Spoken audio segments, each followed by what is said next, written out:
Quelles sont les 10 différences entre haut potentiel émotionnel et haut potentiel intellectuel? Bonjour, je suis Luc Martranchard, psychologue clinicien spécialisé dans la détection du haut potentiel, du syndrome d'Asperger et du TDAH. Et je suis le créateur du site bilan-psychologique.com. Le HPE et le HPI sont deux formes de surdouance, mais qui sont en fait très différentes. Le point commun entre HPE et HPI, c'est ce fort vécu de différence que crée le haut potentiel. Et une même personne peut avoir un HPE et un HPI en même temps, mais c'est quand même plutôt rare. Pour découvrir si vous êtes HPE et ou HPI, je recommande toujours de commencer par le test de dépistage du HPE en ligne et celui du HPI en ligne. Vous les trouverez dans la description.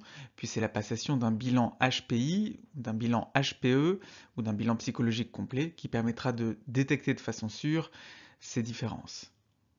Et dans cette vidéo, je vais vous donner les 10 différences principales entre haut potentiel émotionnel et haut potentiel intellectuel. Vous reconnaissez-vous dans l'une de ces descriptions? Et si oui, laquelle? Partagez votre expérience dans les commentaires. La forme d'intelligence, c'est la première différence et c'est la différence principale entre HPI et HPE. Il ne s'agit tout simplement pas de la même forme d'intelligence qui est à un niveau exceptionnel. Le HPE correspond à une intelligence émotionnelle, c'est-à-dire la capacité à identifier les émotions des autres, identifier ses émotions, utiliser les émotions pour comprendre les choses de façon intuitive et savoir aussi apaiser ses émotions, aider d'autres personnes à apaiser leurs émotions. Le HPI correspond à une intelligence cognitive, un QI, qui est exceptionnel. Donc une capacité de raisonnement logique, des connaissances générales très importantes, une capacité à penser les choses très rapidement. La deuxième différence importante, c'est l'estime de soi. Parce que l'estime de soi, l'amour-propre, l'amour de soi, est généralement très développé chez les HPE, alors qu'elle est basse chez beaucoup de personnes à haut potentiel intellectuel. Troisième différence importante, c'est le raisonnement. Parce que les HPE ont un mode de raisonnement intuitif qui est très développé, une capacité à comprendre les choses de façon immédiate et rapide, automatique.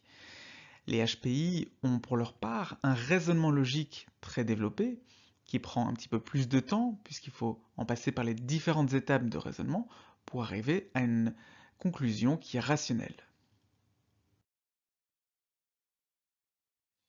Quatrième différence fondamentale entre HPE et HPI, c'est la communication. Le point fort des HPE, c'est la communication non verbale, la capacité à comprendre la communication non verbale des autres et à utiliser la communication non verbale pour parler avec les autres. Le point fort des HPI, c'est la communication verbale, leur capacité à comprendre et à s'exprimer en utilisant le langage. Cinquième différence, la façon de gérer leurs émotions. Alors certains HPE et certains HPI sont hypersensibles, pas tous mais certains. Les HPE ont une réelle maîtrise de soi qui s'appuie sur une connaissance de leurs émotions, c'est-à-dire une capacité à poursuivre une tâche même lorsqu'ils ressentent des émotions fortes.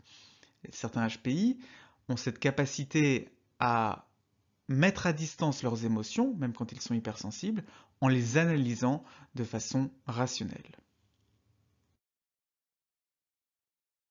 Sixième différence fondamentale, la mémoire.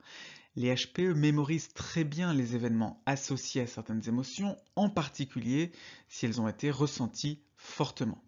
Pour les HPI, il y a une mémoire à court comme à long terme qui est particulièrement efficiente et qui leur permet d'avoir énormément de connaissances.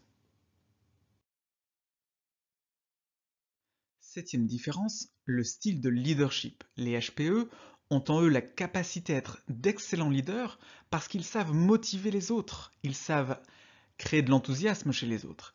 Les HPI, pour leur part, savent très bien trouver la stratégie d'entreprise qui sera la plus efficace et la plus rentable.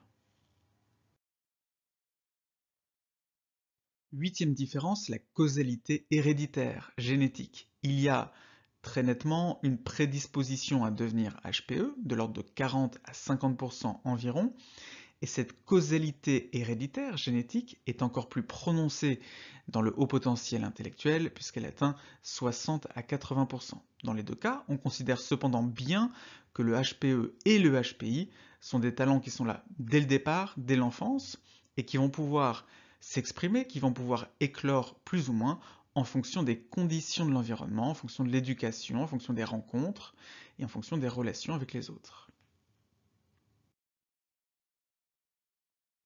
Et la neuvième différence, c'est leur empathie, parce que l'empathie des HPE est généralement extrêmement développée. Leur empathie cognitive, c'est leur capacité à identifier les émotions des autres. Leur empathie émotionnelle, c'est leur capacité à ressentir en eux une partie des émotions des autres. Et leur empathie comportementale, c'est cette capacité à adapter leur comportement à ces informations. Et chez les HPI, l'empathie peut être moins développée. Dixième différence, le perfectionnisme. Les HPE se sentent poussés à progresser, à faire les choses de mieux en mieux, encore et encore. Chez les HPI, il y a plus souvent une recherche de perfection, de quelque chose d'absolument idéal, sans aucune erreur, qui peut faire souffrir. Alors avoir un HPE et un HPI en même temps n'est pas impossible, c'est une forme de double exceptionnalité. Dans quel profil vous reconnaissez-vous le plus? Partagez vos impressions dans les commentaires. Si vous vous êtes reconnu dans l'un de ces profils, la première étape pour découvrir votre différence est le test de dépistage du HPE en ligne et celui du HPI en ligne, vous les trouverez dans la description. Ils sont ce premier pas pour découvrir enfin ce qui fait de vous quelqu'un de différent des autres. Voilà, c'est tout pour cette vidéo. Si vous l'avez appréciée, n'hésitez pas à mettre un pouce bleu, à la partager et à vous abonner pour ne pas manquer les prochaines vidéos de la chaîne. Il y en a en ce moment une par semaine, les samedis à 12h30. À bientôt sur la chaîne.